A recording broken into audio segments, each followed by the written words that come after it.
আসসালামু আলাইকুম দর্শক, সবাই কি অবস্থা, কেমন আছেন?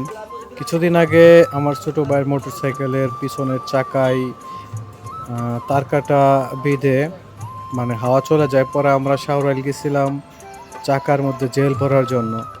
সো যারা টিউবলেস মোটরসাইকেলের চাকায় জেল ভরে কিভাবে এটা জানেন না, তারা ভিডিওটি দেখতে পারেন। আসলে এর আগে আমিও কখনো দেখিনি যে চাকায় জেল ভরে কিভাবে। আমি শুধু শুনেছি যে চাকায় তার কাটা বিঁধলে জেল ভরলে ভালো হয়।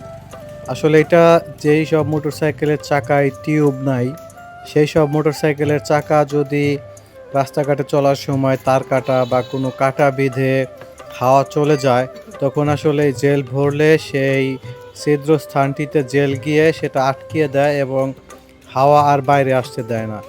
সো যারা এর আগে এই বিষয়টা জানতেন না বা দেখেন নাই, তারা ভিডিওটি দেখতে পারেন।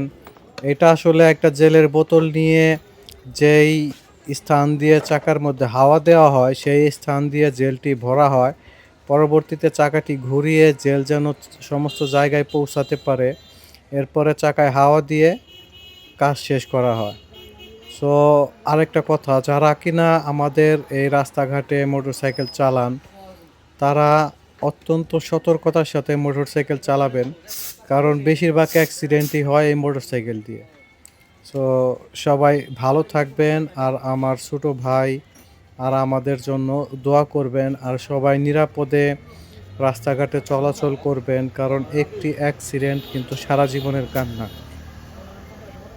আপনার ছোট্ট একটি ভুলের কারণে অনেক বড় একটি ক্ষতি হয়ে যেতে পারে আপনার জীবনে এবং বিভিন্ন প্রকার পথচারীর জীবনে। ধন্যবাদ, ভালো থাকবেন।